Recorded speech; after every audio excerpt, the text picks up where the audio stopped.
Alors avec la Côte d'Ivoire, les liens sont singulièrement étroits parce que pendant toute une période, il y a eu un lien profond qui existait entre le Front populaire ivoirien de Laurent Gbagbo et les forces de gauche en France. Et puis, ce lien s'est perdu à mesure que le Parti socialiste, qui l'entretenait, le lien, eh bien, s'est dispersé là-dedans et a fini par s'intéresser à rien et à personne. Si bien que, comme le pouvoir en place tardait à être renouvelé par les élections, du fait des luttes qui avaient armé dans ce pays, eh bien, la France est allée déloger le président qui était là, en dehors de son mandat, en gros, si vous voulez, comme actuellement Zelensky, qui est en dehors de son mandat, puisqu'il n'est plus président de l'Ukraine. Son mandat est arrivé à terme, mais on continue à le traiter comme un président. Celui-là, on ne va pas le sortir de son palais. Mais Gbagbo, si. Et c'est l'armée française qui a été le délogé du bunker à l'intérieur du palais présidentiel de la Côte d'Ivoire. Donc nous avons une immense responsabilité. Tout ça, on nous disait maintenant, voici la liberté revenue, nous allons avoir des élections, faites-les comme vous pouvez, ça n'est pas notre affaire, et nous allons enfin pouvoir élire quelqu'un de raisonnable et de responsable, un ancien haut fonctionnaire des organismes internationaux, M. Alassane Ouattara, qui se trouvait, quelle opportunité, être un ami personnel de M. Sarkozy, ce qui facilitait les liens. Si bien qu'avec un tel sponsor, et dans de telles conditions, il fut élu. Et une deuxième fois, et même une troisième, dans des circonstances qui, pour finir, ont paru un peu lourdes à tout le monde, notamment parce qu'entre-temps, on avait envoyé Laurent Gbagbo en prison, et que la prison, il y est resté quelque chose comme 5 ou 6 ans, avant qu'on lui dise « Mais monsieur, finalement, nous n'avons rien à vous reprocher qui relève de notre tribunal. » Donc il en est ressorti, il est retourné en Côte d'Ivoire, et voici que maintenant, il y a eu une élection, la 4e, elle est absolument anticonstitutionnelle, du même monsieur Alassane Ouattara, qui a réussi avant l'élection une performance électorale qu'il faut saluer, c'est-à-dire éliminer tous ses concurrents en leur interdisant d'être candidats. Comme ça, le problème a été réglé. Eh bien, nous, Français, nous sommes responsables d'une partie de cette situation. Et nous sommes attentifs à ce qui s'y passe. Parce que les gens de Côte d'Ivoire, les Ivoiriens, sont avec nous dans un lien particulier d'affection, d'amitié, de vie commune. On a même eu une députée qui en venait et qui est là en face de moi, qui est Rachel Keke. Alors, on était bien content qu'elle soit députée française, non? Alors, voilà. Et puis le Cameroun, alors là, c'est la catastrophe totale. J'arrête pas de recevoir des messages, mais qu'est-ce que je vais faire, moi? Je n'y peux rien. Je ne peux faire qu'une chose, c'est dire que je ne suis pas d'accord. Pourtant, le président Macron s'était rendu sur place. Le tyranno local s'appelle Paul Biya. Et ce Paul Biya est souvent en cure à Genève, si bien qu'une fois, quand il est rentré dans son pays, le journal avait titré, il n'a pas titré longtemps, il était écrit Paul Biya en visite officielle au Cameroun. Comme il était président, ça la foutait mal. Alors, ça prouve que les Camerounais ont de l'humour, ce qui est vrai. Et Paul Biya, là, est candidat pour la 8e fois, et ça ne le dérange pas d'avoir 92 ans pour affronter les rudes tâches qui se présentent devant lui. Alors, voyez-vous, on peut là aussi dire que la France a une responsabilité, puisque le président Macron, qui auparavant avait été soutenir Idriss Déby, est arrivé après l'avoir soutenu là-bas, soutenu son fils qui est élu, on ne sait pas comment, et il arrive au Cameroun, où là aussi il se met à faire toutes sortes d'amitié au fils de M. Biya. Mais pour finir, c'est M. Biya qui est candidat et qui a été réélu avec, je ne sais pas combien, 80% des voix, comme l'autre. Donc tout ça, mes amis, mes camarades, vous pouvez dire, ah ben c'est loin. Non, c'est pas loin, c'est tout près. Deuxièmement, tout ça va mal tourner. Et ça va directement concerner des millions d'hommes et de femmes qui sont liés à nous directement, soit par les liens d'immigration et liens de famille, soit parce que, procédant du même univers, nos intérêts se trouvent liés les uns aux autres. Et que si la France, entre-temps, n'a pas changé ses mauvaises manières, et si elle continue à ne traiter ces questions que comme si on était dans une sorte d'époque postcoloniale où on continuerait à décider de tout à la place des gens, sans que la nature de la relation soit claire, ça finira encore plus mal. Rappelez-vous comment, après avoir pris une décision qui était la bonne, d'intervenir pour empêcher des commandos armés de s'emparer du Mali, les Français sont arrivés là, l'armée française, avec une rapidité et une efficacité absolue. Et une fois qu'ils étaient là, nous avons été, nous, à dire, ben maintenant qu'on y est, il faut dire quand est-ce qu'on s'en va. Sinon, qu'est-ce qu'on fait là? On n'est pas chez nous. Le Mali appartient aux Maliens. Qu'avais-je dit? Ah oui, c'est malin de parler comme ça, il le faut, plapli, plapla, plapla. Alors on a dit, ben, de toute façon, ça vous plaît pas, il faut voter. La Constitution de la Ve République n'oblige à voter qu'une fois. Au bout de 3 mois, vous imaginez, une fois que vous avez engagé vos armes pendant 3 mois, au bout de 3 mois, vous faites quoi? Vous dites, non, attendez, c'était une erreur, on plie, on rentre. Non, ça n'existe pas. Donc, on a voté une fois. Vous m'entendez? Une fois en 9 ans de présence. Avec 5000 hommes et femmes de troupes là-bas. Nous y avons perdu 54 des nôtres. Et nous ne savons pas combien de malheureux Maliens, ici et là, ont payé de leur vie le choc des combats qu'ils ne contrôlaient pas. Et maintenant, voici que tout ça s'est fracassé, et qu'une autre organisation politique est en place, que les oppositions sont en prison, etc., etc. Qu'avons-nous gagné à cette situation absurde? Rien, le malheur des gens. Et il y a aujourd'hui une équipe qui a pris le pouvoir. Alors il y en a une là, il y en a une autre au Burkina, il y en a une autre au Niger. Et quoi? Qu'est-ce qu'on va faire? Qu'est-ce qu'on va faire? Rien, par exemple, c'est une bonne idée, pour commencer.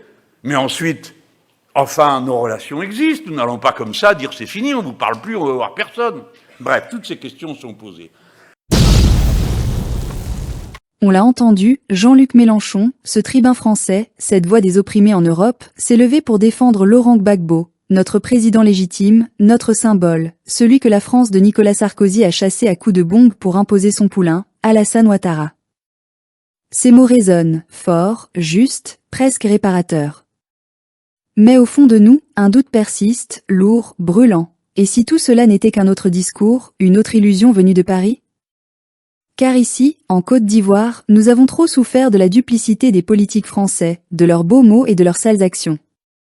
Les socialistes, les républicains, les insoumis, les macronistes tous, d'une manière ou d'une autre, ont participé au même projet. Garder la Côte d'Ivoire sous tutelle, maintenir notre peuple dans la dépendance, étouffer nos rêves de souveraineté. Oui, Mélenchon a raison de rappeler que c'est la France de Sarkozy qui a délogé Gbagbo. Nous le savons, nous l'avons vécu. Les bombes françaises ont parlé là où le peuple ivoirien voulait voter. Les chars de la démocratie ont écrasé la souveraineté d'un peuple qui n'a jamais cessé de croire en sa dignité. Mais ces paroles de vérité, venues 15 ans après les faits, résonnent comme une confession tardive. Où étaient-ils, ces Français amis de l'Afrique, quand les Ivoiriens mouraient à Abidjan, à Duékoué, à Yopougon? Où était leur voix quand l'armée française tirait sur des civils à l'hôtel Ivoire? Quand nos frères étaient livrés à la vindicte des vainqueurs au nom d'une justice internationale qui n'a jugé qu'un seul camp?